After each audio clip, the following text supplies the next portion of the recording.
imyizerere ya katolike bitewe n'uko mu muryango wacu basengaga izindi mana. Reka mvuge ngo izindi mana zabaga baraguza, babaga baterekera. Mumenye ko turi kumwe n'uwo mwatumye byibuze umenya Imana. Ambasadazi, niki wababwira, niki ubibukiraho uyu batekereje n'uyu munsi wa none, niki wababwira mu rugendo rwe rwo kumenya Imana? Umunsi we wa mbere uhujwe na Ambasadazi n'uwagusengeye pasiteri, uyu munsi wa none utagihumeka, navuga wasinziriye. Icyo navuga nabwira kuri Ambasadazi ni Mbanda Steven, yego, ko message imperewe aho ngaho mu rusengero ku bwa kuri Ambasadazi baririmbaga inanga zirimo ibintu bimeze nk'ibisasu bikubita. Uko ibisasu byakubitaga niko nibukaga amatetanka yangwagaho uruhande hari abastinga biturika, urumva mu mutwe hajemo ibintu byinshi. Noneho ariko message isigaye mu bwonko bwanjye niyo ndiri kumbwira ngo ibaze mu mutima wawe watanze iki ngubeho. Message imwe gusa indeba, icyo Imana igushakaho ni kimwe gusa, nuko wakwihana. Hakunda amagambo rero ari mu butumwa bwiza bwa Yesu bwanditswe na Luka mu gice cyaho cya 15. Urabibona iyo turi mu materaniro, turi kumwe hano mu materaniro, iyo turi kumwe muri amateraniro nkunda gutangiza iteka urufunguzo rwa ririya somo. Hari n'indirimbo ya kane kuki uyikunda? Hari amakuru meza amenywa n'abanye. Kuki uyikunda? Yaranduhuye. Hari amakuru meza amenywa n'abagenzi bazerera kure yiwabo. Biruseho kikoze mu myaka 3 mpuzagurika, intege ari nkeya mbijyamo, ariko hari utuntu ntarareka. Burya abantu ajye birinda kubona umunyantege nkeya winjiye mu itorero akijijwe. Ntago abanyarwanda barabanga bavuze ngo nta mwana uvuka ngo ahite yuzura ingobyi, ngo bahita bavuga bati ko agihumura akantu, ko agihumura akayoga, tiburiya ntiyakijijwe. Utwo n'udusigisigi umuntu aba yarabaye igihe kinini mu bubata bw'icyaha, hakagira udusigisigi dusigara. Ariko nari mfite umutima undega muri iyo myaka 3, nanywa inzoga, nkweye Guinness na Coca, ubwo niyo nasigayeho, nkumva agatima karaje. Ariko abo bana nabo nyuma yo kwakira Yesu bashobora kugusubiza ahandi. Umuntu umwe yaravuze ati mbwira inshuti mu bana ndakubwira uriwe. Nongeye kugira ingorane yo kubana n'inshuti zinywa inzoga muri ibyo bihe maze kubatizwa, zinsubiza inyuma njya kuri Guinness na Coca, ariko umutima ukanje nkashaka inturusu ngahekenye. Itabi ryitwe se muri rongera rirankurura. Muri iyo myaka 3 yabaye imyaka y'igipfirira, ariko kiri mu itorero no kinjiye mu itorero. Nkafata rya tabi nkarinywa ka SM, kaba karimo akantu kameze nka bombi, irimo akantu gasharira. SM niko yitwaga. Ndibuka rimwe bwo nitwaga Sina Mupenzi kubera ko nakundaga SM, nkajya nyikubitira muri Kanyanga. Ibyo ni ibindi. Nkarinywa namara kurinywa nkumva rirampumuraho, ndi buhure n'abakristo tumaze kumenyerana, harimo na wa mujye wari mu rusengero. Ndi mu rusengero nkashaka inturusu, nkashaka amakorogate, nkajya nkamwiramiza, shaka amaparufe nkagenda namufuka nkitera, nkazikaraba nkazisiga mu maso, kugira nimura n'abakristo be kumva mpumura inzoga. Bibiliya ikajya intera isoni kuyitwara. Mbibabwiye kenshi. Nejo bundi urabizi turi hano mu Mavuna, nabwo yaje kudutangiza Ambasadazi, yaje kudutangiza, tugirana ibihe byiza. Ndabakunda.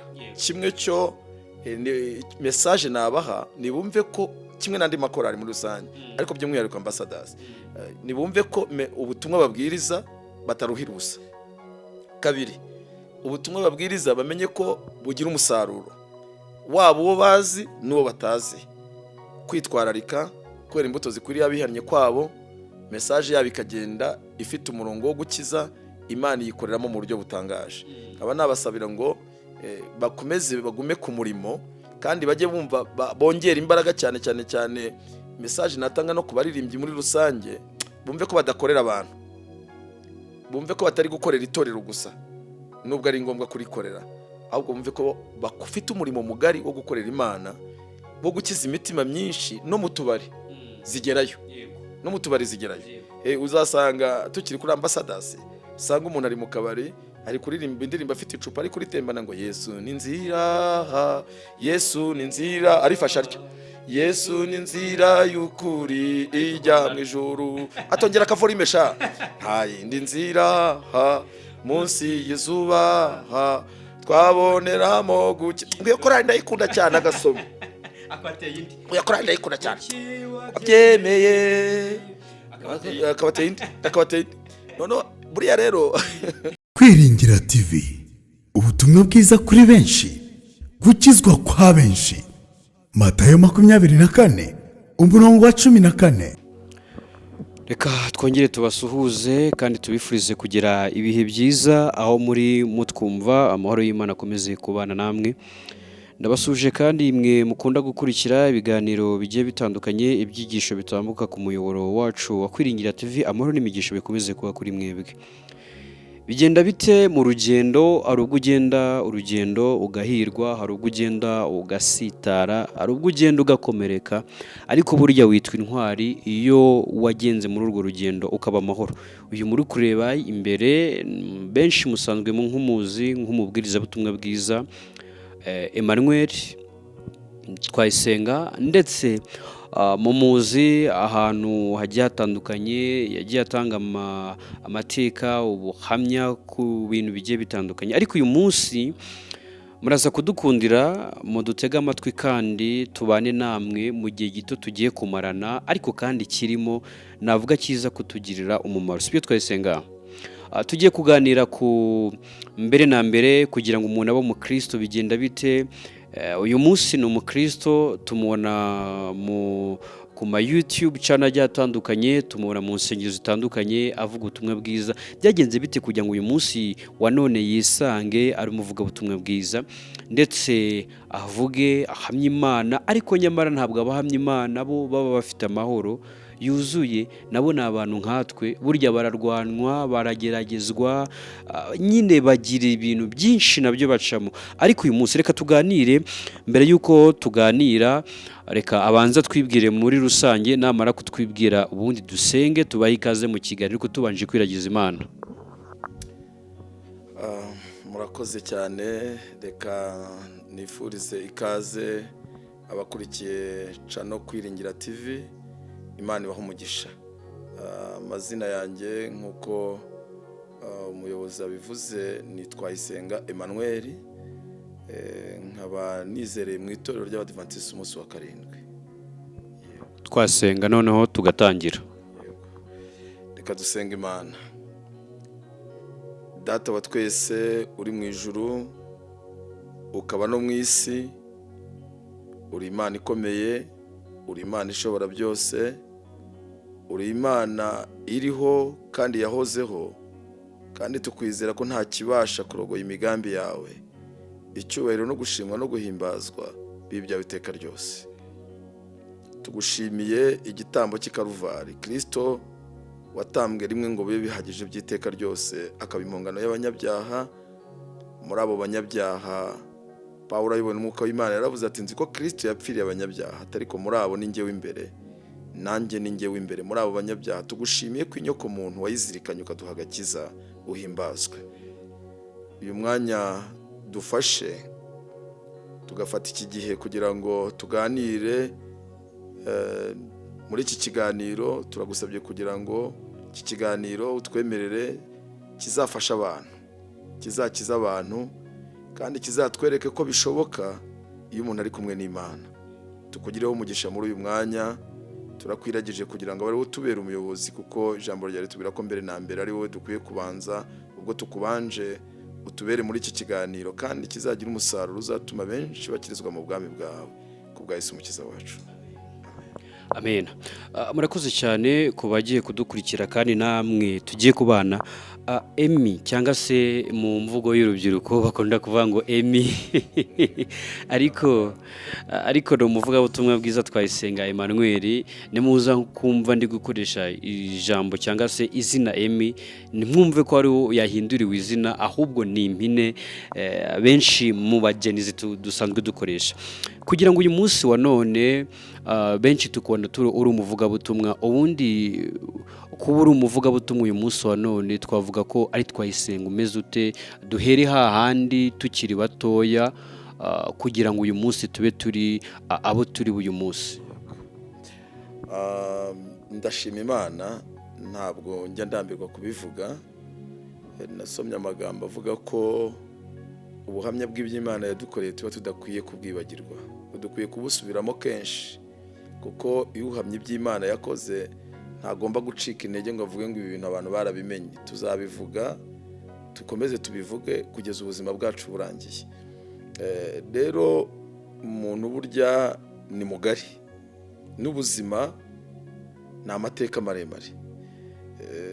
Hazamo kuvuka, hakazamo gukura, hakazamo kuba umuntu ushobora gushaka ubuzima, hakazamo gushaka, hakazamo no gusaza, ubu rero no gupfa no gusinzira. Bibiliya itubwira ko nta mukiranutsi upfa ahubwo arasinzira, bitavuze ko turwanyije urupfu, ariko upfuye burya n'upfuye adafite Kristo, kuko n'ubundi azazuka yongera apfe. Abakiranutsi bo rero bazapfa bongere bazuke babeho by'iteka ryose. Nta mukiranutsi upfa rero arasinzira. Ibyo rero ni ibintu bituranga mu buzima. Hapfa n'uwavutse, niko abanyarwanda bajya bavuga, bapfa wavutse. Mu kuri ndashima Imana imbeshejeho ku myaka mfite n'ingano ndiho, harimo ubuzima bwinshi. Ndashima Imana mu kuvuka kwanjye navukiye mu myizerere mu itorero Katolike. Navutse ariho nizereye, nyankunda kubwira abantu ngo ndi umugatolika ku bwa kavukire, ariko nkaba umwadeperi kubwo gushaka Imana, kuko ngize imyaka igera kuri 12 natangiye gushaka gusenga uko imyizerere yanjye iri. Ntangira gusenga nshaka Imana, numva amarangamutima yanjye ari muri adeperi. Niho nagannye. Jenoside yaje yakorewe Abatutsi, yasanze ndi umwadeperi ushyushye w'agasore k'ingimbi kari aho ngaho. Nyuma rero uyu munsi nizereye muri iri torero, ariko amateka ya mbere yo kubanza naho. Mu mateka ya mbere yuko aho navukiye, nicyo navugaga. Yenda tutagiye kure, ari inyito ukunze gukoresha: ndi ku bwa kavukire, ndi kubwo gushaka Imana, ndi kubw'ubutumwa bwiza. Izo nyito eshatu ku muntu waba uri kudukurikira ariko twumva yagenda zitandukanye, kuko twese hari ubwo yaba ariyo etape yo kumenya Imana twagiye ducamo. Ndi tuzikoreshe dute, cyangwa se umuntu uri kutwumva azisobanukirwa ati? Urakoze cyane muvandimwe wanjye Byukusenge. Ngukundira ko bitiranwa n'umukobwa wanjye. Umukobwa wanjye yitwa Byukusenge, nawe ni uw'amateka, kuko namusigaranye afite amezi 8. Umubyeyi warapfa, ndamusigarana ndamurera. Ubu ni inkumi, yageze imyaka 23.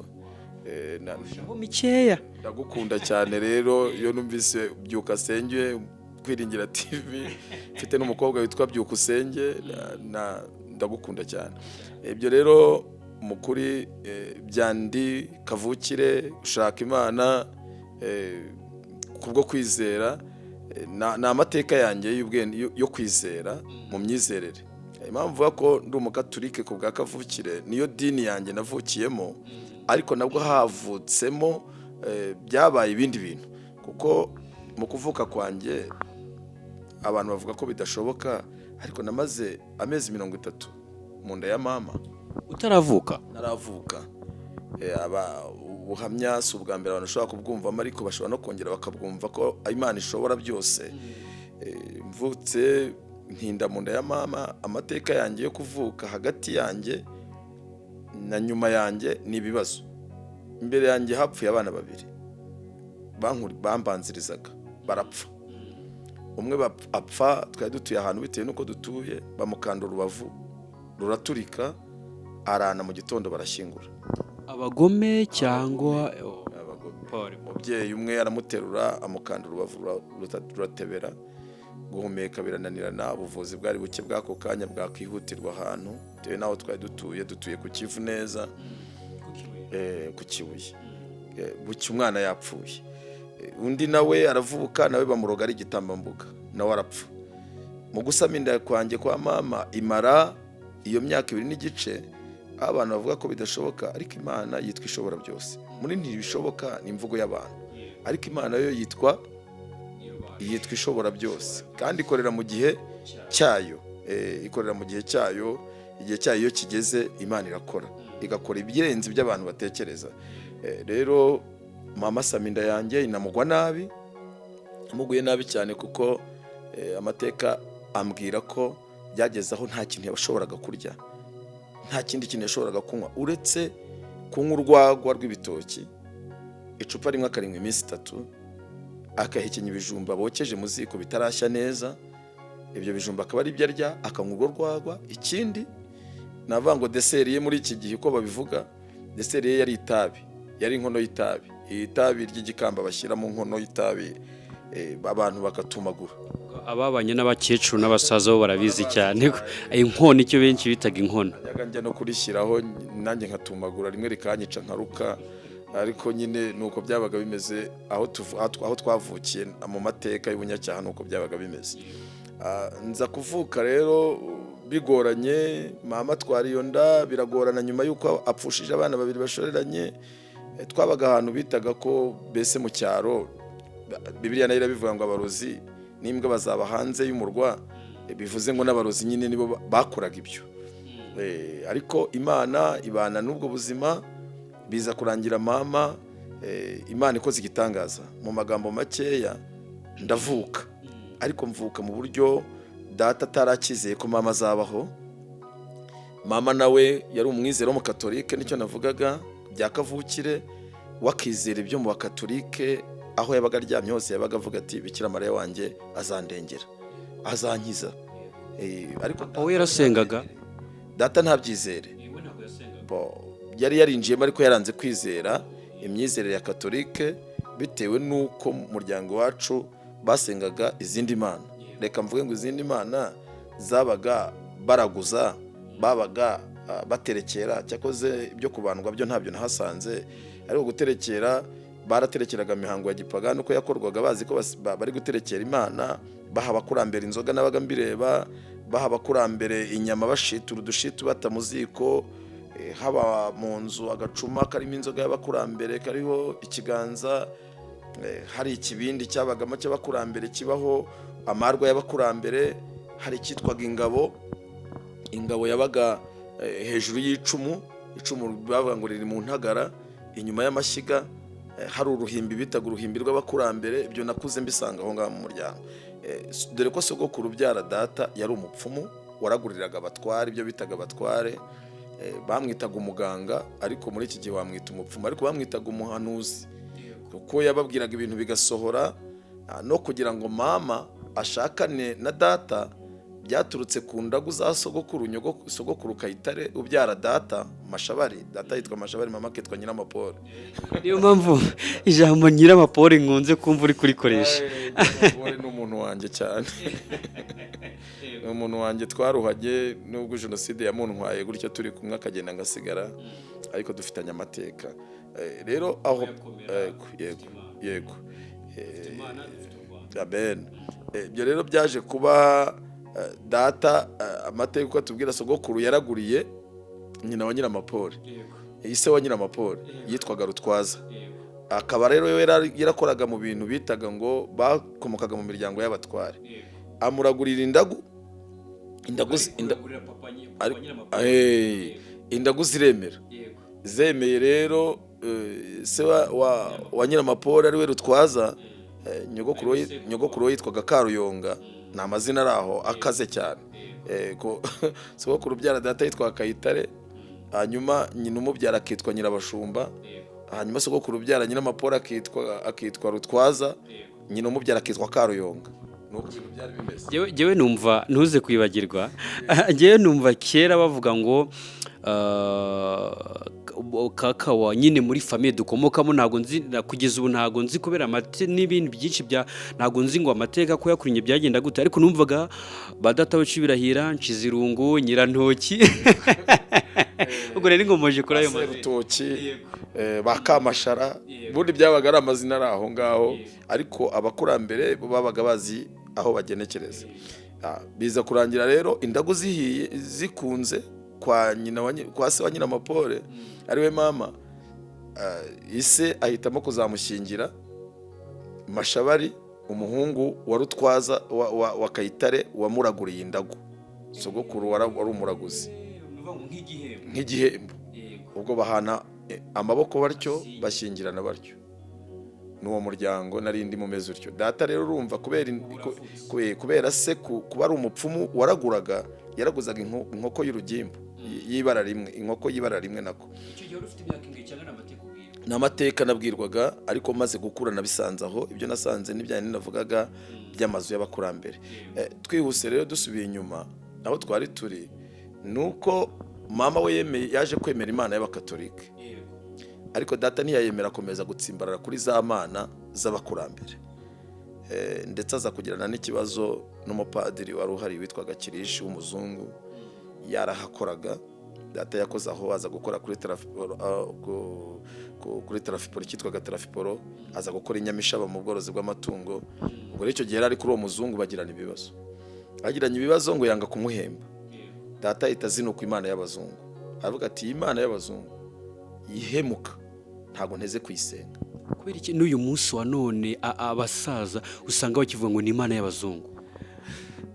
Ngira ngo ni amateka ahari, kuko abamisiyoneri mu nzego z'amadini atandukanye, ubutumwa cyangwa se mesaje y'Iyobokamana kugira ngo igere mu Rwanda byaturutse ku bamisiyoneri b'abazungu, yaba mu baprotestanti, yaba abadivantiste, yaba no ku bakatolika. Reka dushime Imana, umuriro wari ugiye, ariko twikomereze. Satani niko ameze, arwanya ibyiza, ariko muhumure kandi duhumure, si umuneshi, ni umurwanyi. Burya urwana wese ntabwo ari umuneshi, kirana n'imyuka yo hejuru mu kirere, ntabwo ari abantu.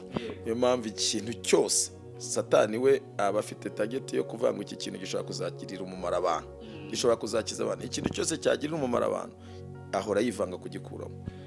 Iki ni ikindi kintu nabwira abantu, mwebwe muri kutwumva, burya nubona ikintu cyatambutse kuri YouTube kiba cyaciye mu nzira nyinshi, kiba cyarwanye, ngo abagikoze baba barwanye, ari uwavuze, ari uwo bari kumwe, ari uwa editinze, ari uwa uploadinze, aho hose bagiye aca mu ntambara. So rero mujye mwihangana, mujye mubonye bitameze neza, mujye muduha comment, ariko kandi munadusengere, sibyo? Mudusengere, musengere ababwiriza. Reka rero twa tukiri muri story ya Ndi, ariko kandi turi gushaka uko Ndi yaje, tukiri mu mateka ya Ndi. Yego, mukomeze muhabwe ikaze. Urakoze cyane. Byuka buriya n'umutungo wa wahagendeye. Avuga gutanga igihe, ariko umutungo wahagendeye. Icyo abantu banasabwa mu biganiro nk'ibi bajye banagikora bishimye, kugira ngo uyu murimo ukomeze ukorwe. Bakoreshejwe ibyuma, bakoreshejwe amafaranga, bakoreshejwe amatike. Ku bantu rero bakunze umurimo bajye bakora icyo basabwa. Twe ntabwo turi hano nk'abari gukora publicité y'ubucuruzi, ahubwo turi kuvuga gukomera kw'Imana n'imbaraga z'Imana n'ubushobozi bw'Imana, n'uburyo Imana ibasha guhindura abantu ikabagira bazima ibakuye ahantu habi cyane. Rero niyo mpamvu icyo umuntu yasabwa mu gihe runaka kitamubangamiye yajya gikora, kugira ngo umurimo ukomeze wendereye cyangwa se ugende neza. Mu kuri ubwo buzima buri aho, data ntiyakunze Imana, niho twari tugeze, y'abazungu. Avuga ati Imana y'abazungu sinayizera, irahemuka, ariko mama we akayikunda. Reka tubitware muri uwo muryo, niko byari bimeze. Byaje kurangira rero mama akomeje muri bwa buzima bwa wa mwana amaranye umwaka umwe, umwana mu ndi umwaka urashira ntiyavuka, umwaka wa kabiri ntiyavuka, hiyongeraho y'amezi, kugeza ubwo imyaka ibaye 2 n'igice. Bwari ubuzima bugoranye aho ngaho, umuntu atajya ku kantu n'akandi. Ko byageze ubwo mama bamufataga bakamusiga ku zuba, bamushyize mu kintu kimeze bubatse, kimeze nakita ngo kimeze nka berso, bagashyiramo ubwatsi bw'umukenke, bakamurambikamo, bakamusigaho, bakaza kuhamukura batashye. Byaje kuba ngombwa rero yuko mu gihe gikwiye, cyagiye gishize, urumva baraterekereye, bararaguza, yewe haza n'abapfumu baturutse Cyangugu, babahinga. Cyangugu hariyo abantu bakomeye cyane, bamuhinga. Nyogokuru Karuyonga niwe watumije umupfumu amuhinga, birangira inka nayayiriye, inda ntiyavuka. Urumva imihango ya gipagani yose barayigerageza, ariko mama haryamye akajya avuga ati Bikira Mariya wanjye azagira ate, azankiza, azandengera, azankiza. Ibyiringiro bya mama ho naho byari biri. Nuko data ati ariko abajya gupfa niko bamera, bajya mu masaro bakabarata ayo masaro, kuko mama yabaga aryamanye ishapura n'indakuramutsa Mariya, ujine muhana n'Imana, bayibuje abagore bose umugisha neza, umwana wabyara asingizwa. Mariya mutagatifu, umubyeyi w'Imana, wajya udusabira twabanyabyaha no kuri ubu n'igihe tuzapfa. Naho yabaga yibereye. Data ati abajya gupfa babara amasaro, ataye amasaro, Imana zanjye zarananiwe, ubu aya masaro niyo azagukiza. Data nta kubyizera. Nuko cyakoze igihe gikwiye gisohoye, hari ku itariki 10 z'ukwezi kwa gatandatu mu mwaka w'1980 hari Mercredi haremye isoko ry'ahantu bita Kibirizi. Uvuye iwacu ujya Kibirizi icyo gihe hari muri komine Mabanza, ariko ubu habaye akarere ka Karongi hose ni kimwe, ko twe twavaga ku Kivi iwacu tuzamuka tujya muri iryo soko rya Kibirizi, n'andi masoko yarazengurutse aho yarahari, ariko iryo niryo twakundaga gutunda cyane twambutse umugezi witwa Musogoro. Ubwo abazi kuri Musogoro barahazi. Tukazamuka mu rutoki rwinshi, tukazamuka bacu hari intoki nyinshi cyane, kibaya kinini cyane gikora ku Kivu gutyo, ari intoki nyinshi. Nobi wacu hageze kuhabona igiti byakugora, ni intoki gusa. Nuko data rero muri uwo munsi mama uko byagenze ngo ibara umupfu, ariko reka njye nyibare kuko ndi muzima. Mama afatwa n'ibise nkuko ababyeyi bigenda, nyuma yo gutakariza icyizere cy'uko azabaho. Umuzungu wari umupadiri araza muhamisa, musomera misa yo gupfa, imwe basomera abayenda gupfa. Amusabira misa, amaze kumusomera misa arambuka muri Zodiac mu cyombo yari afite, yisubirira ku kiliziya. Gore abantu bahoraga bateze ko mama isaha azagira gute azapfa, bati ikintu kiri mu nda, bamuroza ikisyo, bamuroza ikibuye, urumva nuko babibonaga, ariko abaganga bo babire bakabona umwana ari mu nda, ariko igihe cyo kuvuka ntikivuke. Rero byaje kuba ngombwa ko Imana ikora igitangaza. Imana abanyarwanda bajya kuvuga ngo rizaba imbuto ntirimungwa, cyangwa se twagaruka muri Bibiliya bireka bavuga ngo nakumenye kera utaravuka ukiri urusoro mu nda ya mama. Nyashimye Imana ko Imana yamenye kera, yamenye ntarabaho ngewe ntaranabimenya, yaramenye kimwe nuko yamenye undi wese udukurikiye. Niko byaje kugenda, mama afatwa n'ibise arabyara, nta muntu bari kumwe, nta mwana uhari, abana bamwe bagiye ku ishuri, bashiki banjye umwe yari yagiye ku ishuri ageze mu mwaka wa 6 primaire. Nuko aza yiruka atashye asanga mama arapfukamye muri za ntege nkeze, hahantu bamusize asanga agahinja kari imbere aho ngaho, ariko ururerero cyari kumwe n'agahinja. Nuko ahamagara umuturanyi arirukanka, araza bakuramo ivata, niko bambwiraga, uruhinja rurarira, baragenya uruhinja barurambikaho. Ubwo mushiki wanjye barirukanse, baramubwira ati jya kubwira so ibyabaye. Mushiki wanjye arirukanka ajya kureba data, akubitana nawe mu musozi witwa Kabugita. Bazi umusozi Kabugita uri hejuru y'ikibaya kinini cyane. Nuko data kimubona ati mukanabona kutarwambaye ujute, nyina amapora arapfuye birarangiye. Ati oya ntiyapfuye ahubwo yabyaye. Ati yabyaye umwana musa, umwana w'umuhungu musa. Ntago nzi, ngerageza gushaka amasura y'ababyeyi banjye nkayabura, bitewe nuko nababuze ku myaka 14. Nagiye no mu irangamimerere njya kwaka amafoto yabo, barambwiye ngo baracyanshakishiriza ngo ndebe ko ku mafishi yabo nayabona, sindagira umugisha wo kuyabona. Ariko nyashaka gukurura isura ya mama n'iya data, cyakoze nkibuka mama cyane kuko we twaruhanye twirukanka no mu ntambara n'iki. Hari aho njya mbona abantu nkabona benda gusana mama n'ababyeyi, nkavuga nti wowe urasana mama kubera udusura. Jenoside irangira kuko ntari nzi uburyo mama yapfuyemo, kuko twavuye muri stade Gatwaro mu Mirambo ari ibintu bikomeye, ndiruka bamunyamburira hirya ahantu bita mu Gisayo. Jenoside irangira ko ntari nzi niba yarapfuye, nakubitanaga n'umukecuru usa na mama, nkiruka nkajya kumureba, nkamuhamagara ni mama, ni mama.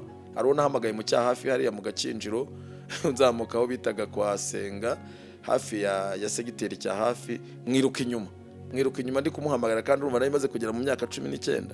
Ariko burya iyo utashyinguye umuntu uhora ufite ihungabana ry'ayo mateka. Mugeze uruhande sanga umukecuru si mama.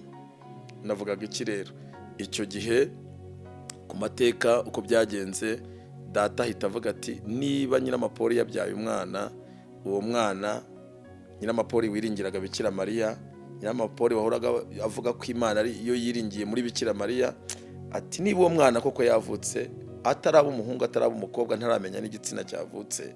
Nubwo mushiki wanjye yaramaze kumubwira ati yabyaye umwana w'umuhungu musa, nicyo navugaga sinzi niba koko narasaga na papa, yaba yarahari wenda mba ndeba cyane nabona ifoto nkabireba.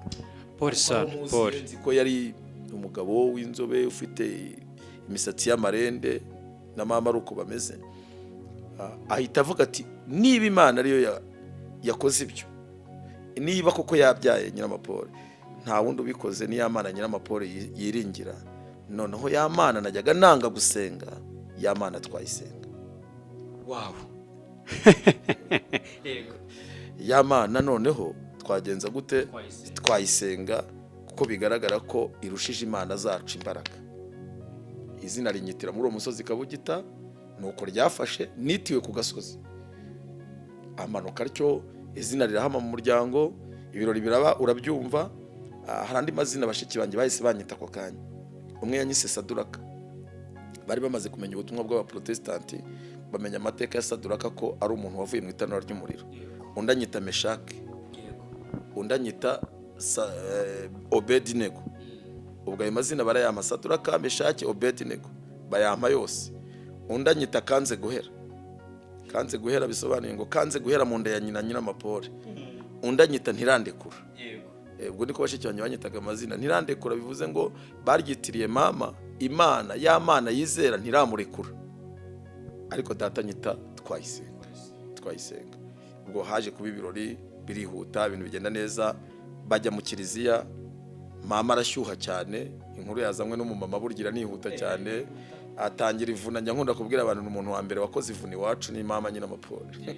Niyo wakoze ivuna mu rugo, abavunnye data tugomba kujya tujya mu misa, tukajya gusenga, tudore Imana yanjye irabikoze. Data ati nemeye, ubwo tuzajya tujya gusenga. Biza kugeza ubwo rero data yemeye no kubatizwa mu kiliziya gatolika. Ngaho aho ndi kavukire mu myizerere ndi kugera, data yemera kubatizwa. Aturabatizwa nde? Ati ndabatizwa Yohana. Ubwo ibintu urumva byahindutse, byo gusenga byahindutse. Haje Yohana noneho integuza ya Yesu. Barabatiza bagera kuri mama, bati nawe ati Twahisemo Rivera, ntumbaze ako bagakuye. Ubwo ni Nyiramaporo ubatijwe Rivera.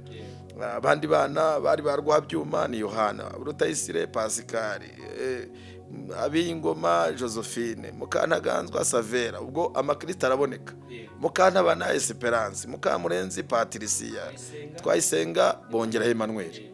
Bati rero aka gahinja ko murakita nde? Twakise Twayisenga, ariko turashaka kongera izina ryitwa Emmanuel. Kankubwire, nubwo ibibazo bibaho, nubwo duca mu nzira mw'isi y'akaga y'inyanja ihurura cyane y'imiraba n'ibigeragezo byinshi, amazina yanjye ndayakunda. Nari nzi ko ningira umugisha nkabyara abana uko nzagenda mbakurikiranye, ariko n'ubundi ntarirarenga, ndacyategereje.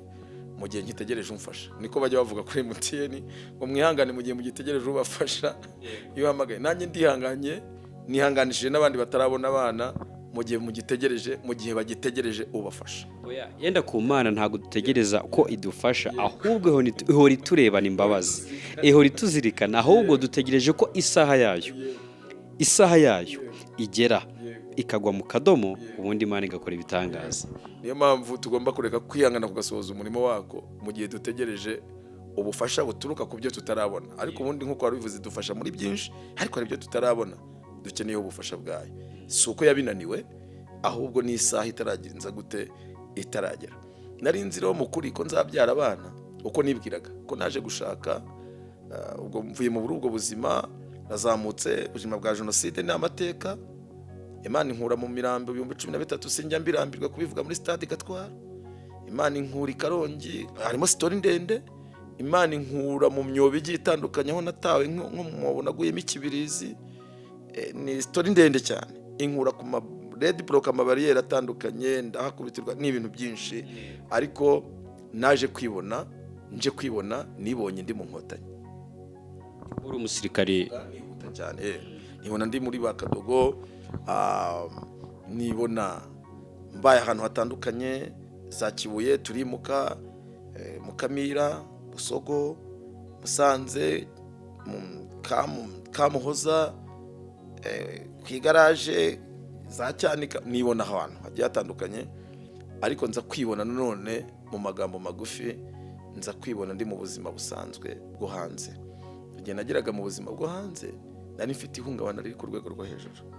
Hari ibyo ndi gucamo byari bikomeye, hari kwiyahuza ibiyobyabwenge. Donc kwiyahuza ibiyobyabwenge kuko nakubiswe inkoni 300 z'urumogi ahitwa ku Nyenyeri i Rubengera. Ndarifungirwa, mbivamo. Ubwo ni mu gisirikare, tubivamo, nza kuza mu buzima bwo hanze muri Kigali. Ngeze muri famiye, mbonye famiye Kigali. Buriya nize gukora ubuzima, nigira kujya mu Gakinjiro gushakirayo ubuzima. Njya mu Gakinjiro niga gucura. Abacuzi urabazi?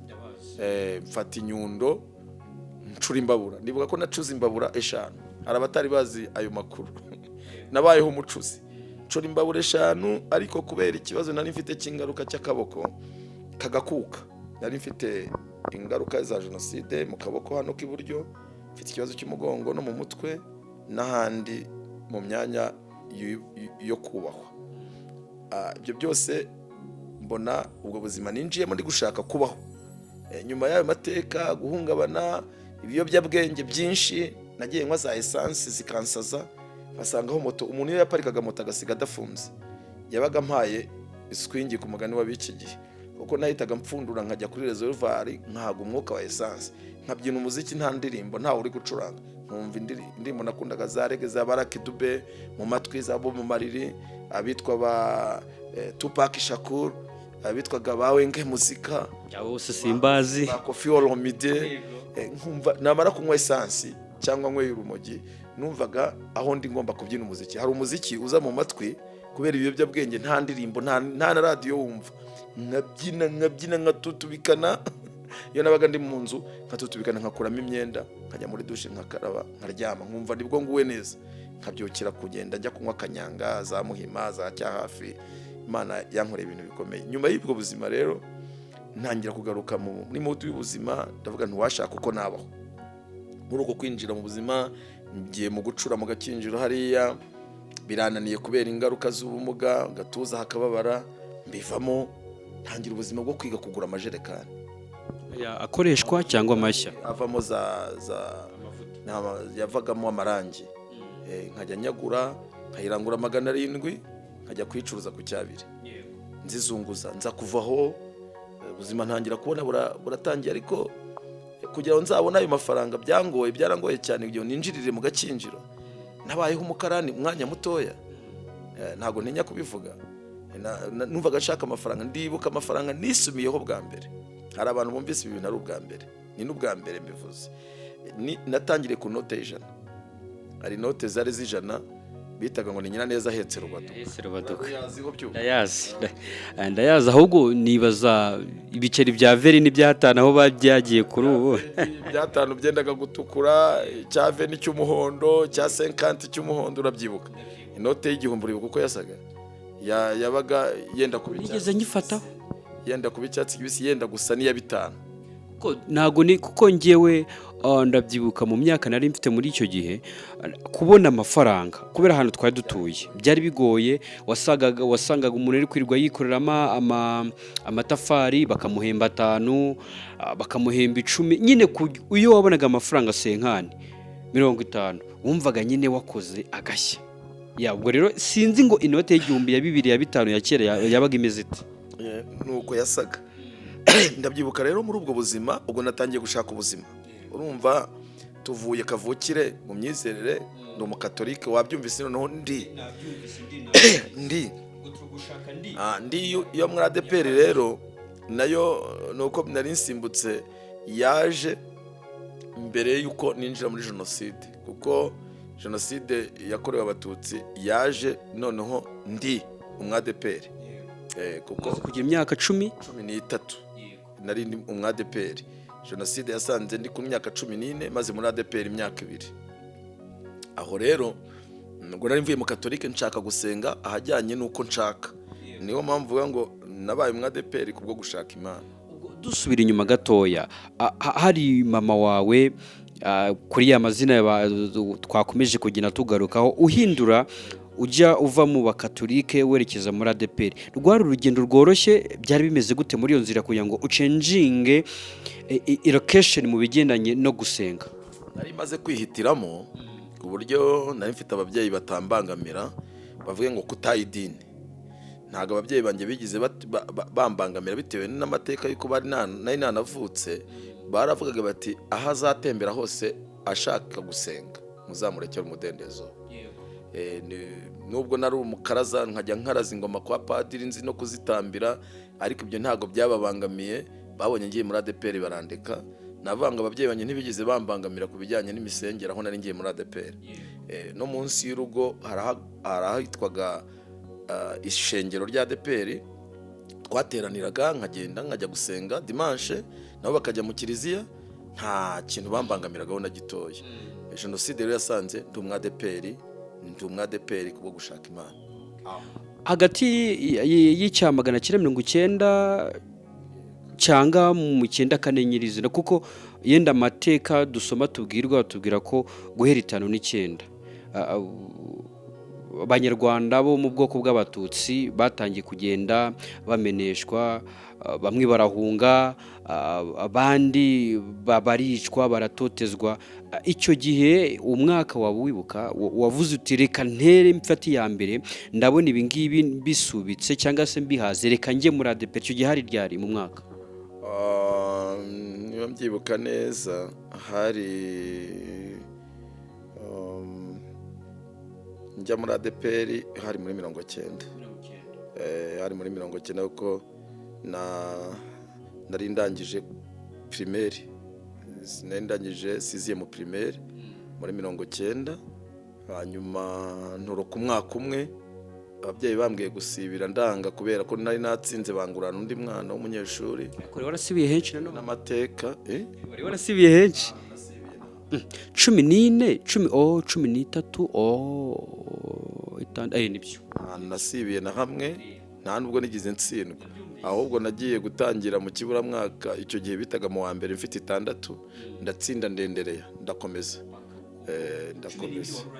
Nari ndangije mu wa 6 primaire. Umwe ndawusota nanga gusubirayo, bambwiye gusibira kuko numvaga nari natsinze nako byari biri, ariko bangurana undi mwana bitewe n'amateka. No mu ishuri habaga harimo ibibazo by'ingengabitekerezo n'ibintu nk'ibyo, nanga gusubira, ahubwo njya gushaka aho njya kwibera, njya kuragira inka z'umupasitoro w'umwadeperi. Ni naho byahereye. ubutangiye ndi ya kabiri. Yego, aho rero nagiye kuragira inka z'umwadeperi ku Kibuye, aracyana hari yitwa Daniel, yari umupasitoro w'abadeperi. Mara kwezi iwacu barambuze, narazimiriyeyo.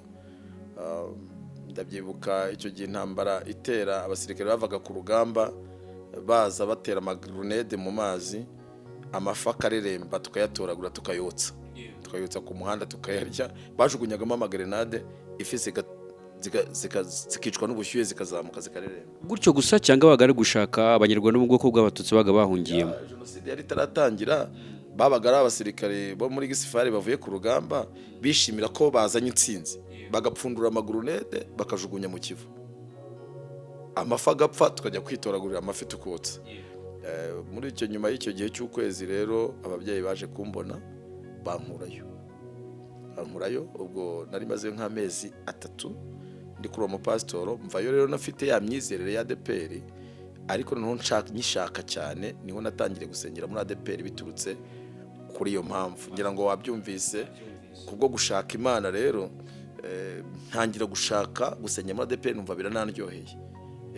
Bashiki banjye rimwe na rimwe bajya gusengera mu Giporoso, nkabakurikira. Hari abaporoso twari duturanye aho, nabo nkabakurikira, nkababera nk'umushyitsi, nkabaherekeza, ariko ngiye numva umutima wanjye uri muri ADPR. Ubwo rero Jenoside yaje gusanga n'ubundi ndi umwadeperi, nteka gatobe kanjye mu rugo, kuko hari ahantu inzoga z'inzagwa nyinshi cyane zahoraga ziteretse, ari inzagwa nyinshi abantu baza kunywa mu rugo, bita kwa papa ko ari kwa nyirarume, nubwo ntacyo bapfanaga, bakanywa. Papa agakunda abantu bamutaramira, bakabyina, inzoga zose agasohora, akumva mbese igitaramo cyahora mu rugo. Ngero ntangira kujya nteka umutobe wanjye, nitandukanyije n'ibisindisha. Kuva icyo gihe Jenoside rero yasanze ndi umwadeperi. Tugeze ubwo twari tumaze, ubwo twadusubije abantu inyuma kugira ngo twongere dushake ndi ya kabiri. Noneho tuvuye muri ndi ya mbere twayibonye, watangiye gushakisha ubuzima nyuma ya Jenoside yakorewe abatutsi mu Rwanda. Tugeze muri ndi ya kabiri, noneho ndi ya kabiri tuyikomezanyije he mu mujyi wa Kigali. Yego, twamaze, urumva twagiye mu gisirikare turi muri ndi ya kabiri, noneho tukivuyemo tukiri muri ndi ya kabiri, nabyo biratakara. Ndi ya kabiri muri ubwo buzima niho hajemo story z'urumogi, niho hajemo story zihungabana rishingiye ku mateka. Nta bukristo bugihari, nta bukristo bwa ndi ya kabiri bugihari, ahubwo noneho ni ya mbere ntayo ndimo, ni ya kabiri ntayo ndimo. Ndaho kuba ari kutwumva badukurikiye, dutangiye kwinjira muri fondasiyo ya ndi ya gatatu, ariyo turimo uyu munsi wa none. munsi wa none. Nakoze cyane. Ubuzima burashakishijwe mu mujyi, mbugeraho ntangira kuvunja mu mujyi, abantu benshi baranzi mu mujyi wa Kigali. Nyuma y'ayo mateka y'ihungabana, ariko muri uwo murongo niho naje kurarikwa n'umuntu arandarika. yarebaga ubuzima ndimo, yitwa Rurangwa yaririmbaga muri korali yitwa Ijwi Riheruka ya Nyamirambo. Nubatuye hariya mu Cyahafi mu midugudu, mwita ko ari we mubyeyi wanjye mu bijyanye n'ibyamwuka, niko nabyita, kuko yambereye akabando gatuma ninjira muri ndi ya gatatu. Randarika yari umugabo ufite gitari, sinzi n'uyu munsi niba agifite gitari. Musura akodesha mu mazu, turabonana, tujya tubonana. Ndibuka ndi no mu Mavuna ka Busunzu yigeze kuhansura, iminsi yashize twarahuye, tujya tuganira, tujya duhura. Nuko yabaga afite gitari agacuranga.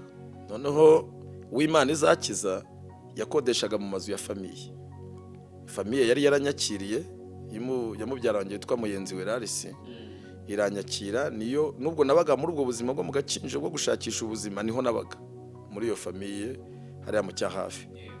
Rero yakodeshaga mu mazu yabo, akabyuka mu gitondo agafata gitari agacuranga. Nkumva akantu k'umuziki karagenda kankurura. Uyu mugabo muri yandi ya kabiri angaruye muri, babyita ngo ni muri mudu. Angarura muri ndu ya kabiri. Navuga ngo yabaye urufunguzo rwo kongera gukunda iby'Imana. Uko acuranga noneho nkabyuka nkajya kumureba, nkumva ndashaka gucuranga gitari. Ari naho nageze ndayigura. Aho nageze ngura gitari, ariko mburu yinyigisha kuyicuranga birananira. Maze kubona amafaranga narayiguze rwose gitari, nyimarana nk'imyaka 2, ariko nabuze uyinyigisha, ndayitanga, ndayirekura. Agacuranga umurya, yakoramo umurya, aririmba uturirimbo twiza tw'indirimbo yahimbye mu mutwe, agashyiramo indirimbo z'Abadiventiste zo mu bitabo zitwaga za 200 icyo gihe. Ntago mbyibuka ayo majwi akankurura. Nabaga mba mu cyumba muri iyo famiye kibamo moto yashizemo yatobotse amapine arimo iparitse. Ngewe umuziki wanjye muri kwa kunywa bya biyobyabwenge, nabaga nafunguye ya reservoir ya moto, essence yasiga nkongera ngahuta, nkakuramo umwuka kugira ngo nze kubona ibitotsi, gusinzira byangoraga. Namara urumva ikintu cyahozemo essence ntago ipfa gushiramo umwuka wayo. Iyo upfunduye ugahaga umwuka n'ubundi wa essence uragaruka, kazamuka mu mazuru no mu kanwa, ugahita usinda. Irasindisha, irasindisha. Uzabona abana Nyabugogo bagenda banyoya iriya ntuze bahuta. Biriya bintu ni ibiyobyabwenge bita byangiza ubwonko. Aho rero nabo sibo, nukuvukira mu buzima bubi, nukuvukira mu bubata nyine. Dawidi navuze mu byaha ni mama yambyariye, Zaburi 51, aho twavukiye niho habi. Ndetse mu Baroma 5:18 hakatubwira ngo igicumuro cy'umuntu umwe cyateje ko abantu bacirwaho iteka. Twese muri Adamu naho ngaho twavukiye muri icyo gicumuro, ariko dushima Imana ko ku bwa Kristo ahari igicumuro habonetse umucunguzi, icyo gutsindishirizwa cyangwa icyo gukiranuka cyakozwe n'umuntu umwe, ari we Yesu Kristo. Ubwo buzima rero tuba twaravukiyemo, tuba dukeneye indi mbaraga izabutubaturamo. Ni Yesu niwe wavuze amagambo muri Yohana 8:31, ndetse 32 aravuga ati, namwe muzamenya ukuri, kandi ukuri niko kuzababatura. Muri ubwo bubata nta wundi wahabatura umuntu uretse Kristo wenyine.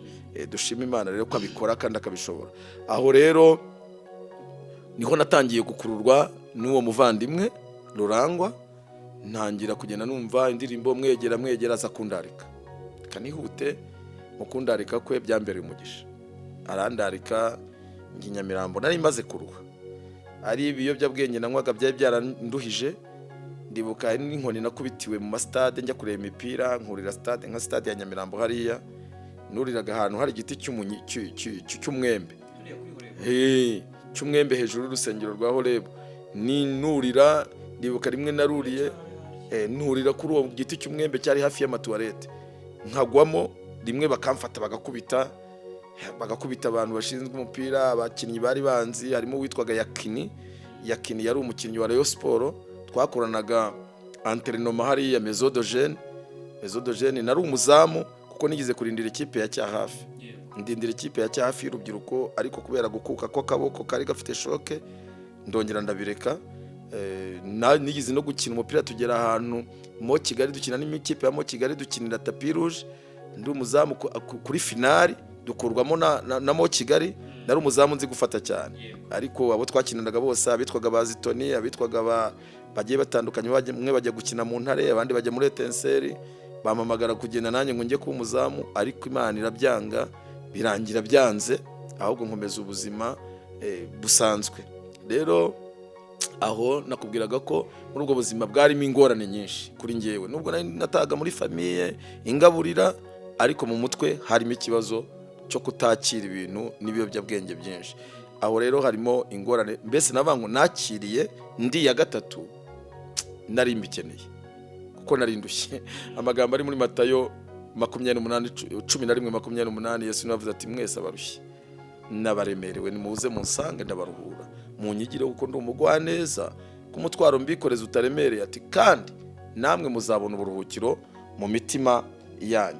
Ndashima Imana rero iyo ijya ibikora igasubiza mu gihe gikwiriye kandi igafasha buri wese gusohoka mu ntege nkeya ikamwambika imbaraga. Reka mvuge ko Imana ishoboye byose ibasha kuruhura abarushye nicyo navugaga.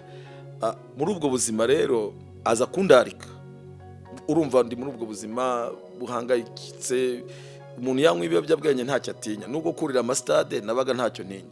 Nabyibuka bigize kunkubita Tunisia ikipe yitwa Tunisia yari yaturutse hanze y'u Rwanda nyine urumva ni muri Tunisia n'ubundi yari yakinnye n'ikipe y'igihugu y'Amavubi icyo gihe baramfata barankubita bitangaje kandi itike yarangahise yo kwinjira 500 yari menshi ariko navuga ntaya 500 hari nubwo navaga mu rugo rwose amafaranga urumva nabaga nayabonye nanjye ndi kwikaratira nawe ntanayabonye mfite mu byara wanjye witwa Murenzi akaza kansigira nk'inoti ya 3 nkakata umujyi ndi no gukata utwo tuntu twanjye ariko nyafite ariko nkavuga nti ndashaka kuyabika amafaranga yanjye azabe menshi sinshaka rwose nkemera nkakora ayo manyanga nkakubitwa kandi ntayabuze. Rero mukuri aho muri ibyo bihe yasaga n'ibihe bitoroshye niho naje kurarikwa umuvandimwe Rurangwa arandarika mbangeze mu rusengero rw'Inyamirambo turi kujya kuri ndi ya gatatu tuba tugeze aho ngaho mu rusengero rw'Inyamirambo ndabyibuka magera nahasanze hari igitaramo Inyamirambo igitaramo cyiza cyakorana Ambassadors byari maze kugera muri myaka kangahe 9 muri 96 irangira ishyira 97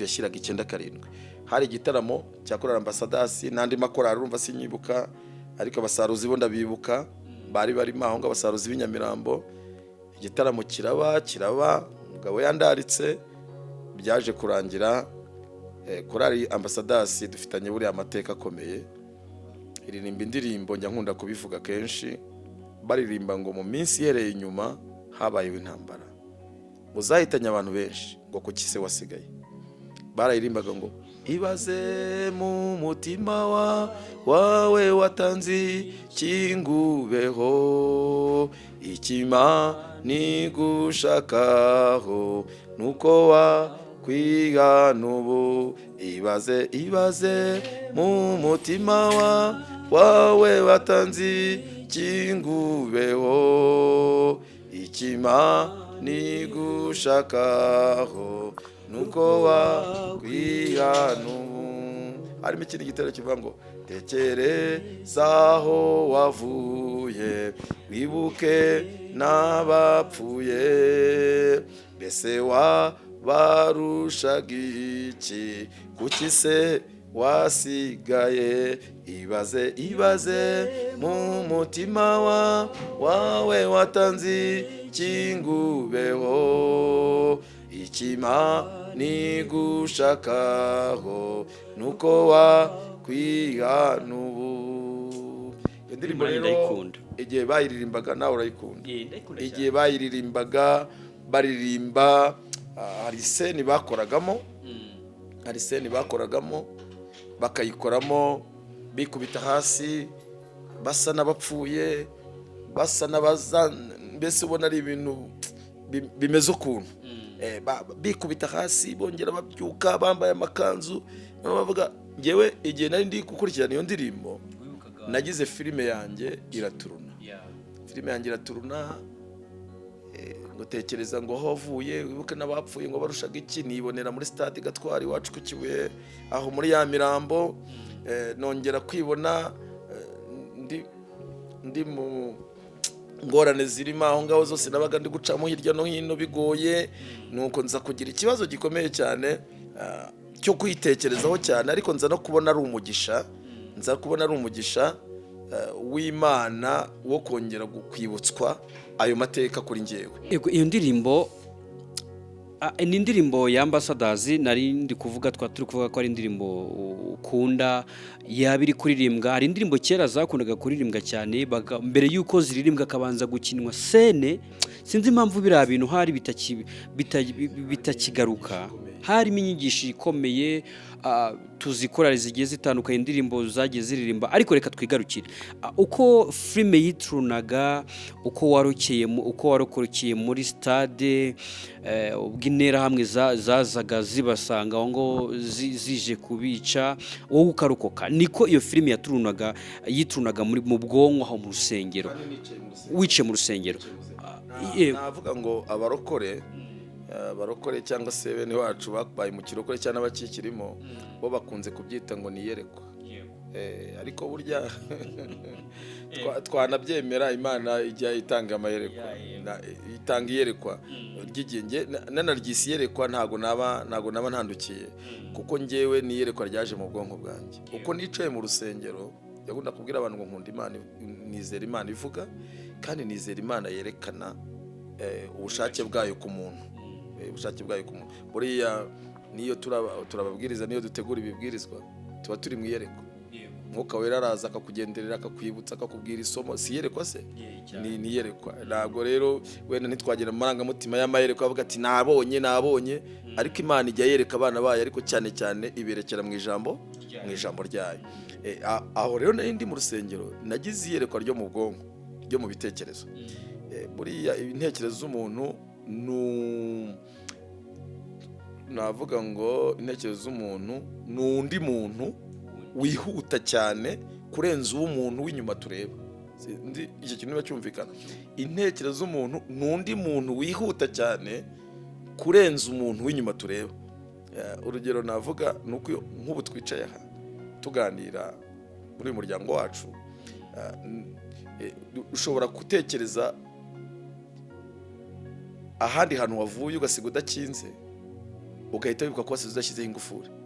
Umuntu w'ibigaragara yicaye hano, ariko wa muntu w'imbere wihuta cyane we yahise agera mu rugo asanga amashuka wasize utagize gute mu nzu, nasize ngize nte, telefone yanjye nayitaye aha mu nzu kandi yicaye aha, hari amafaranga nasize ku meza, yagezeyo ariko mu bigaragara muri kwicarana hano uri kubona muri kumwe. Bababwiriza kenshi rimwe babwiriza ati ariko abo turi kumwe mugire murya. Burya hari igihe abantu baba bagiye hari igihe umuntu w'imbere aba yagiye kare, yageze iriya, yageze ikantarange, ariko imbere uri kubona amashusho ukagira ngo ni abantu. Burya umuntu aba yagiye kera, gira ngo kiracyumva Theo. Rero nanjye nicaye mu rusengero i Nyamirambo, ariko umuntu w'imbere yari yagiye kera, yasubiye muri stade. Naribukijwe umuntu w'imbere ariruka asubira muri bya buzima buzenguruka iyo ngiyo, ariko message imperewe aho ngaho mu rusengero ku bwa kuri Ambassadors baririmbaga inanga zirimo ibintu bimeze nk'ibisasu bikubita. Uko ibisasu byakubitaga niko nibukaga amatetanka yangwagaho uruhande hari bastinga biturika, urumva mu mutwe hajemo ibintu byinshi. Noneho ariko message isigaye mu bwonko bwanjye niyo ndiri kumbwira ngo ibaze mu mutima wawe watanze iki ngubeho. Message imwe gusa indeba, icyo Imana igushakaho ni kimwe gusa, nuko wakwihana. Hakunda amagambo rero ari mu butumwa bwiza bwa Yesu bwanditswe na Luka mu gice cyaho cya 15 urabibona iyo turi mu materaniro, turi kumwe hano mu materaniro, iyo turi kumwe muri aya materaniro nkunda gutangiza iteka urufunguzo rwa ririya somo. Hari n'indirimbo ya kane kuki uyikunda? Hari amakuru meza amenywa n'abagenzi. Kuki uyikunda? Yaranduhuje. Hari amakuru meza amenywa n'abagenzi bazerera kure y'iwabo, kuko umukiza yenda kuza mu bwiza bwe, kandi agiye kwima ingoma ye. Azaza ndabizi ko azagaruka, nuko azaza rwose azaza. Abagenzi bose barembye bazakira umukiza nazakwima. Ndayigutuye byo. Hari amakuru meza. Indirimbo ya gatanu. Yego. Ndayikunda cyane. Hari amakuru meza. Impamvu hari amakuru meza, ariko ni amakuru meza amenywa n'abagenzi, n'abatangiye urugendo rw'ubukristo. Hari amakuru meza. Umwami agiye kuza, azaturuhura hehe no kurira, gupfa, kuboroga, kuba incike, kuba intwaza, bizaba birangiye. Kuba ingumba, kutabyara, mwisho yake bizaba birangiye. Mu Byahishuwe igice cya 20 umurongo wa mbere, ndarema ijuru rishya n'isi nshya. Ni kuko isi ya mbere izaba yarangiye, n'ijuru rya mbere. Isi ya mbere irimo kanseri, irimo diabete, irimo hepatite, irimo ibibazo muvande. Imana iti ndarema ijuru rishya n'isi nshya. Isi ya mbere n'ijuru rya mbere bizaba byarangiye. Muri iyo si nshya rero, ku murongo wa 4 akavuga ngo Imana yanjye nawe izahanagura amarira yose ku maso. Kurira, gutaka, kuboroga bizaba bishize. Ese byo ayo si amakuru meza cyane amenywa n'abagenzi, ariko abagenzi taryamye ntiyayamenya. Tari umugenzi ntiyayamenya. Kandi Yesu yavuze amagambo akomeye avuga ati rega ninjye nzira, abagenzi rero muyigemo. Ninjye nzira y'ukuri n'ubugingo, nta n'uwajya kwa data kubwo kwizera Kristo. Uwo muntu ari mu nzira. Hari amakuru meza. Amen. Reka dusubire Nyamirambo. Ni byinshi twajyamo abantu, ariko reka twisubire Nyamirambo. Turi Nyamirambo ku buryo bw'umubiri, ariko mu bitekerezo turi muri stade. Turi kwibuka uburyo twagiye turoko. Yego, izo ntekerezo rero message yaje ni yayindi yamwe ngo iki Imana gushakaho niho narindi. Hari isomo nkunda gutangiza, iyo si hose ariko haraho ubu ryabaye iryaha. Mariko igice cya 1 umurongo 15 ngo bavuga ngo Yesu aravuga ati nuko ubwami bw'Imana buri hafi, nuko mwihana ibyaha byawe. Message nanjye yaje ari kibwirizwa kigufi muri nge, muri Korali Ambassadors ivuga ngo iki Imana gushakaho nuko wakwihanura. Wa muntu wicaye mu rusengero message yayakiriyeho, ariko yibutswa iby'amateka yashize undi muntu w'imbere yagiye kera, ariko wa muntu w'imbere arongera aragaruka mu rusengero. Umubwiriza ahamagaye byukuse nuko byagenze. burihanye yarahamagaye. Buriya nkunda gusengera abantu iyo ndi guhamagara. Niba ari ikintu kinezeza, ni uguhamagara ndi kubwiriza nkabona umuntu araje gupfukama ngo asenge. Burya ntago abayigiza nkana. Umuntu wese uhamagawe akitaba agapfukama agasenga, Imana yasezeranye imbaraga. Uziko niyo bari guhamagara ukumva ufite imbaraga ikubwira ngo genda, ufite imbaraga ivuga ngo genda, none ugakomeza ukicara. Iyo bamaze gusenga uzikumva umutima uremerewe, usigarana urubanza, usigarana uvuga ngo ariko iyo ugenda, burya rero Satani niwe uri kubwira ati gumaho. Ariko rya Mana ivuga twizera, ivugira mu ijambo ryayo, ikavugira mu mutima nama, ryajwi ryongorera. Umuririmbyi umwe yararirimbye ati ngize ijwi ryongorera, ati mbwirana urukundo, ati mbwira uzanesha iteka ubu umudendezo. Nindi rivuga ngo ngwino Yesu uvugane natwe. Ngize ijwi ryongorera, mbwirana urukundo, utuzanesha iteka maze ubu umudendezo. Vugana nanjye iteka, mbwira ubudahwema, reka numva uko umbwira ngo sinaguhanye. Haleluya. Navuga ngo rero Imana iravuga. Umuririmbyi ati mbwiza ijwi ryongorera mbwirana urukundo, kandi umpa ibyiringiro bimbwira ngo nzanesha, nubwo ndi umunyantege ariko nzanesha kandi nzaba umudendezo. Hariya harimo mugenzi komera, mugenzi komera Yesu, ibyiringiro abahanzi bari bafite umwuka wera. Aho rero Imana mu kubwiriza umubwiriza ahamagaye yorosoye wabyukaga. Uramwibuka? Ndibuka ko uwansengeye umubwiriza simwibuka, urumva narahuzagurikaga. Umubwiriza simwibuka, ariko nibuka uwansengeye ni Pastor Mbonyabashotsi. Wacyariho? Umusaza yarasinziriye. Pastor Mbonyabashotsi niwe wansengeye, yari umukuru w'intara ya Nyamirambo. Aransengera. Icyo gihe hari muri 96 97 isoza isatira 97. Aransengera, ndibuka ko icyo gihe n'abansengeye nabizera, urumva nararebaga abantu bameze nk'ibiti. Uyu kijyana n'umusengero rw'ahantu uhuzagurika nka Nyamirambo irimo ibihumbi bingahe. Nigeze kugenda ngiye noneho kuhabwiriza mu Mavuna, naramaze kwakira Yesu. Aho nakiriye iwacu, Imana impa kuhakora Mavuna 2015. Iyo uhagaze imbere y'iteraniro ry'Inyamirambo ubona ari nko muri stade. Reka twibutse ubuyobozi bwa Ambassadors, Chairman Muvunyi, ndetse n'uriya mupapa ukuru uririmba mu muryango we mu rusengero rw'Imbogo. Nahise nibukunza hafi mumenye ko turi kumwe n'uwo mwatumye byibuze umenya Imana. Ambassadors, niki wababwira, niki ubibukiraho uyu batekereje n'uyu munsi wa none, niki wababwira mu rugendo rwe rwo kumenya Imana? Umunsi we wa mbere uhujwe na Ambassadors n'uwagusengeye Pastor, uyu munsi wa none utagihumeka, navuga wasinziriye. Icyo navuga nabwira kuri Ambassadors ni Mbanda Steven. Yego. Harimo na mushiki wacu waririmbagamo icyo gihe, aracyarimo w'Umuganda, aracyarimo. Ngira ngo ni nkaho ari we mukuru mu bana muri kuri Ambassadors, nawe ari mu bakuru. Bushize twarahuye duhurira i Gatagara, baje kumfasha gutangira Amavuna hano muri Firidi ya Gisenyi. Twongera guhurira ahantu bitaga ku Ruhuha, ni ivuna ryateguwe na diviziyo, banyohereza kuri site ya Ruhuha. Iyo mbabonye numva nduhutse, numva nishimye. Mbibabwiye kenshi. Nejo bundi urabizi turi hano mu Mavuna, nabwo yaje kudutangiza Ambassadors. Yaje kudutangiza, tugirana ibihe byiza. Ndabakunda.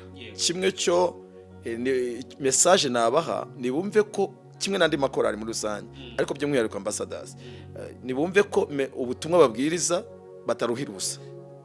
Kabiri, ubutumwa babwiriza bamenye ko bugira umusaruro, wabo uwo bazi n'uwo batazi.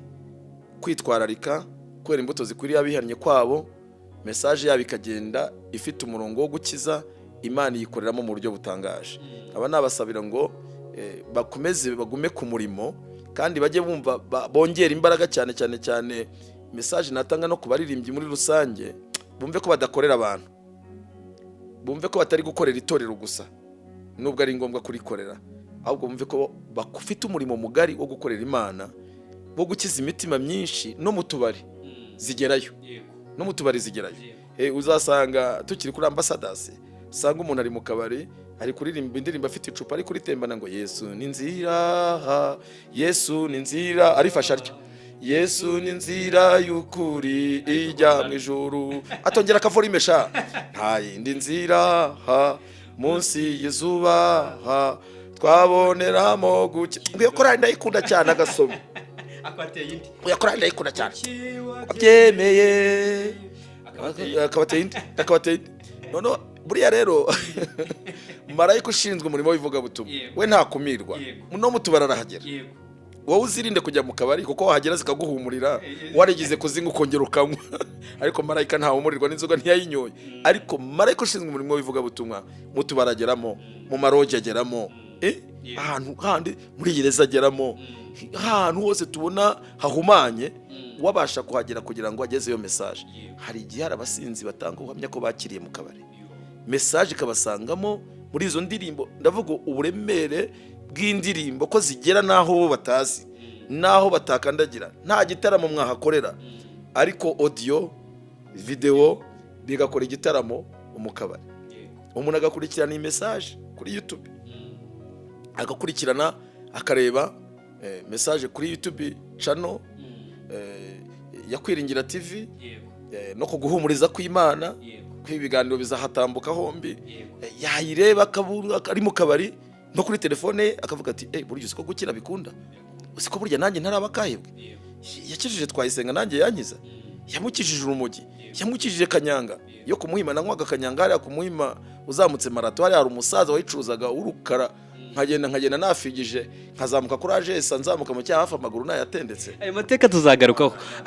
Reka noneho tumaze kumenya Imana, iyi message yo kubaha courage kandi banezezwe nuko ubutumwa bwabo bugira umusaruro wo gukiza imitima, nkaba ndi umwe mu bo bakijije binyuze mu ndirimbo.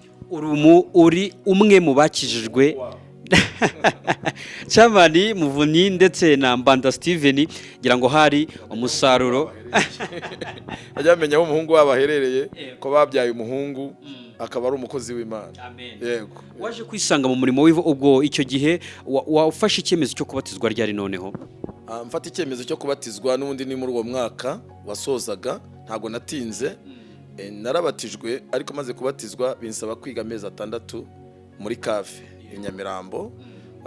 Dutangira kwigira hari ukuntu umuntu abatizwa ariko agakomeza kwiga mu ishuri rya Bibiliya.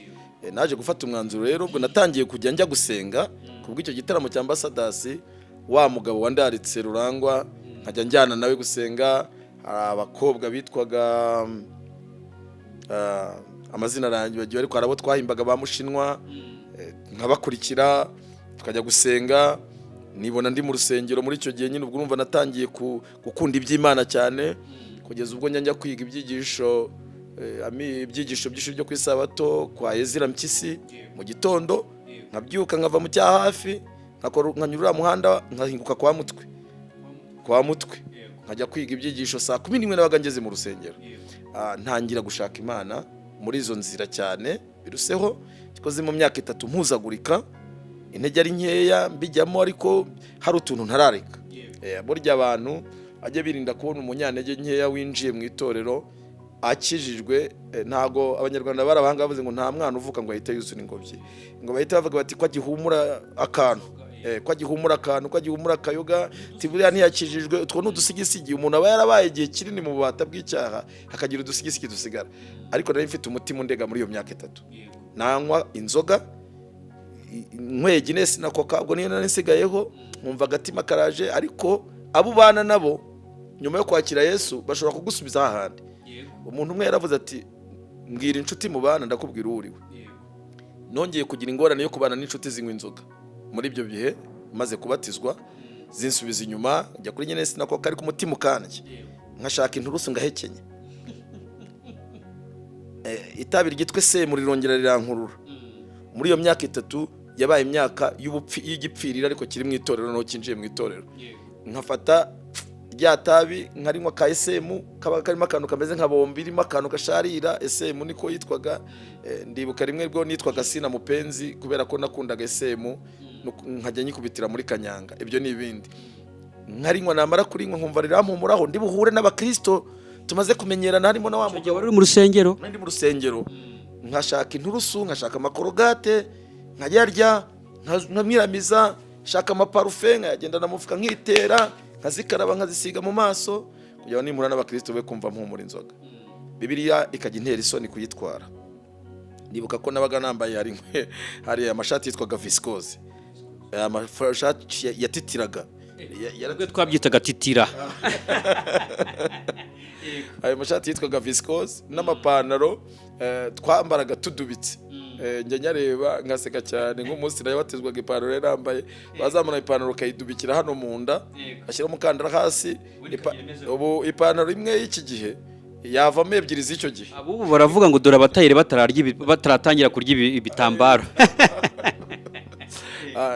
Yabaga rifite imifuka minini, ariko nkagira isoni zo gutwara Bibiliya ku mugaragaro.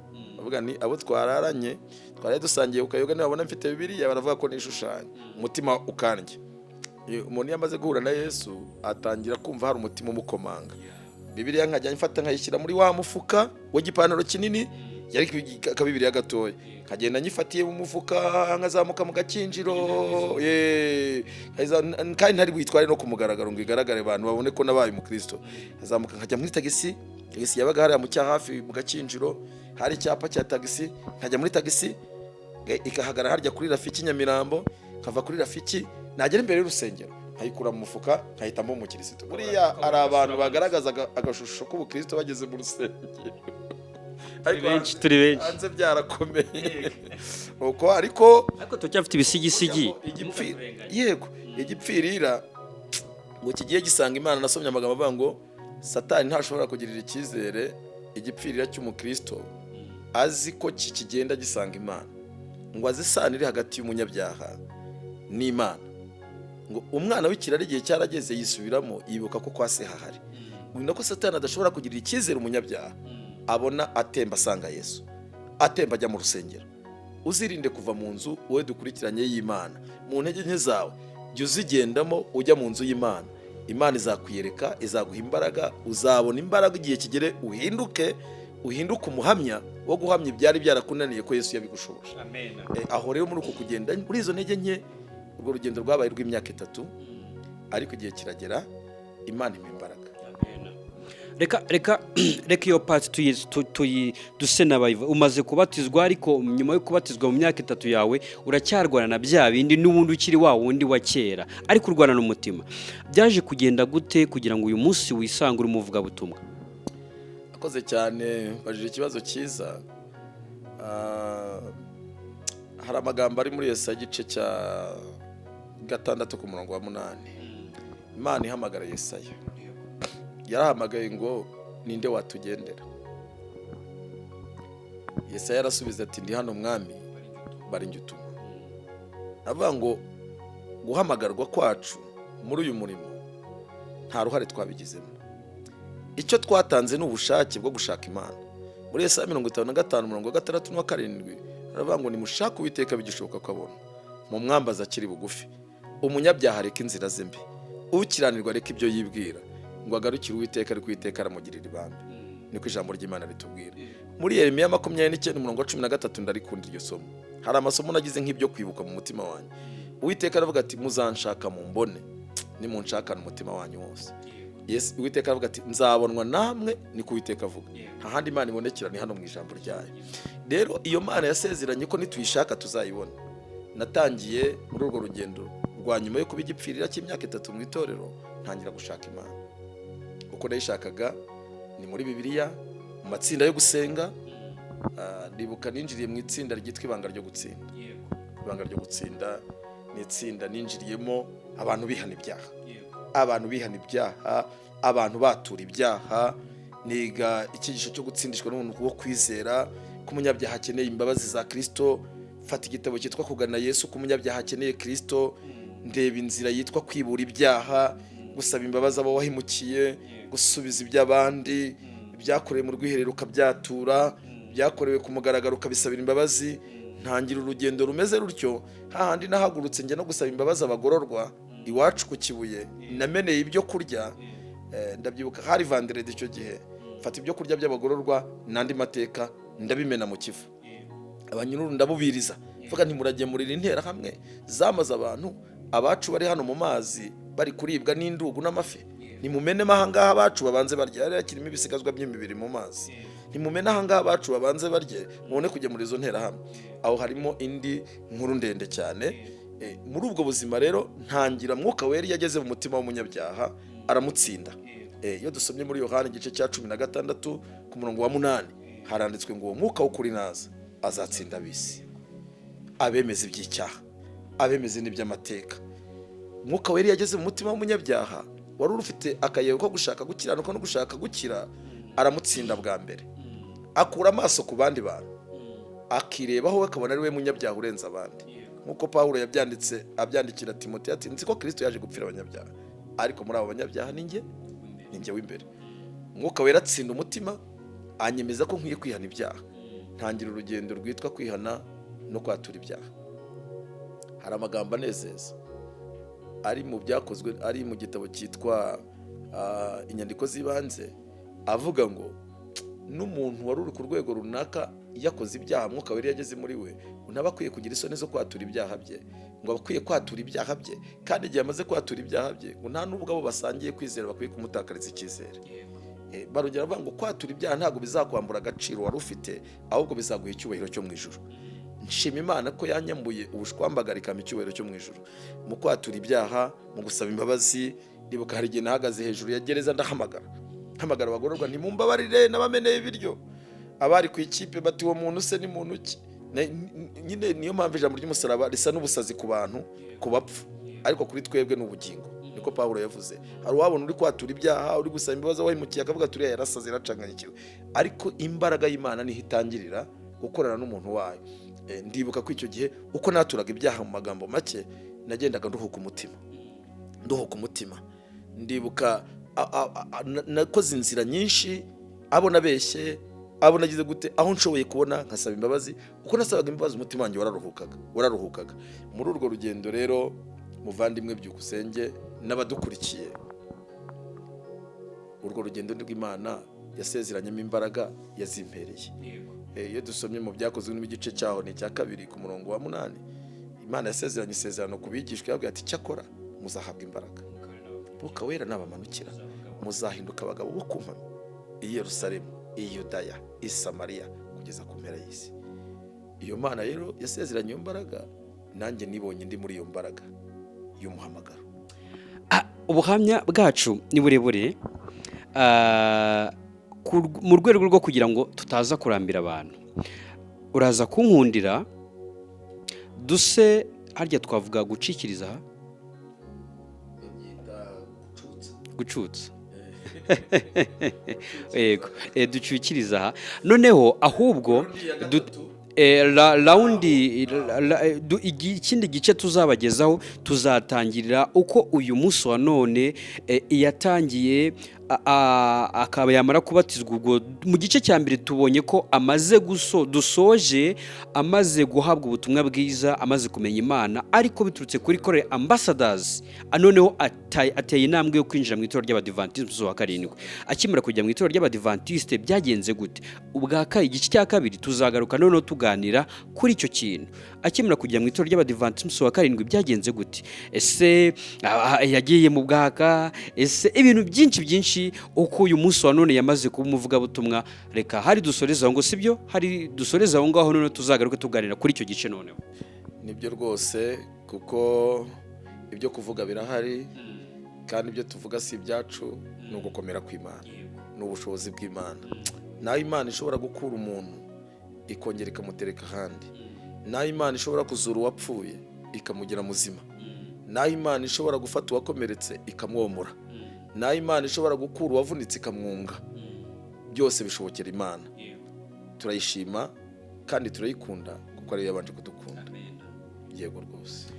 Abari badukurikiye mu dukundire duse n'abasoreza ahangaha, dutegereze igice cya kabiri turi kureba noneho urugendo rwo kuba umukristo nyakuri nyuma y'imyaka 3 amaze kubatizwa, ariko akajyanywa itabi, akajyanywa inzoga, n'ubundi agifite ubusigisigi. Noneho nyuma y'ibyo byaje kugenda gutereka. Mbashimire mwe mwari mudukurikiye, mbashimire mwe mwari mukurikiye Kwiringira TV, mbashimire mwe mwari mukurikiye Guhumuriza kw'Imana TV, Guhumuriza kw'Imana TV, ndetse namwe mwese muzakomeza kugenda mudukurikira. Amahoro n'imigisha bikomeze kuba kuri mwebwe. Twatangiye twiragiza Imana, reka dusoza dusaba Imana ikomeze kubana natwe, kandi namwe twatangiye twisengera, ariko reka noneho dusoje mwe dusozanye kino kiganiro, dusoze namwe tubasengera, kugira ngo niba mwaraciye mu geragezo bisa nk'ibyo ngibyo, tubasabire natwe twisabire kugira ngo Imana ikomeze kudukomeza. Reka duce bugufi twese aho turi dusenge. Data wera, turagushimye cyane kuko ari watangiye umurimo, akaba ari nawe uzawusohoza. Umurimo watangiye wa mbere ni wo gushaka no gukiza icyazimiye. Ijambo ryawe niko ritubwira muri Luka 19 umurongo wa 10 ko umwana w'umuntu yazanywe no gushaka no gukiza icyazimiye. Ibyo wabitangiriye mu ngobyi ya Edeni, ushaka Adamu, yari yazimiye, uramubona, ntiwamuciraho iteka, uramuhumuriza, umuha ibyiringiro. Turabigushimiye. Ibyo byiringiro rero wabihaye nyoko muntu, tugushimiye yuko tunyuze mu gitambo cy'Ikaruvari twababariwe, tugushimiye yuko tunyuze mu gitambo cy'Ikaruvari waducunguye, kandi binyuze muri mwuka wera wadusezerana imbaraga yo kudukiza, uhimbazwe. Twari mu kiganiro hano kuri channel yo Kwiringira TV, ndetse kizahita no kuguhumuriza kw'Imana TV. Tugushimiye ko wabanye natwe. Umugisha mugaragu wawe, kora umurimo, kora ibiganiro bikiza bifasha, byukusenge umuha umugisha. Abadukurikiye muri rusange, abari mu Rwanda n'abari hirya yarwo, tubifurije kubona Imana, tubifurije guhura na Yesu, tubifuje kuruhuka, imitima yabo iremerewe Kristo akayiruhura. Turagusabye kugira ngo iki kiganiro Mwuka Wera giherekeze, azahumurize abakomerekejwe n'umwanzi, azasindagize abanyantege nkeya, azaha imbaraga abacitse intege, azongerera ibyiringiro mu batakaje ibyiringiro. Maze iki kiganiro cye kuzaba gusa ko tugikoze nge n'uyu muvandimwe, ahubwo kizabe icyo gukiza imitima ya benshi. Ku iherezo ry'uyu murimo twese tuzatabaruke, tuzahuriye muri Kanani yo mu ijuru, turuhuke kandi tubeho tutazongera gutandukana. Nibyo dusabiye abadukurikiye, natwe twisabira mu izina rya Yesu Kristo umwami wacu. Amen. Nyuma ya amen nta kindi kibaho, ahubwo bibe bityo. Amen. Kwiringira TV, ubutumwa bwiza kuri benshi, gukizwa kwa benshi. Matayo 24:14.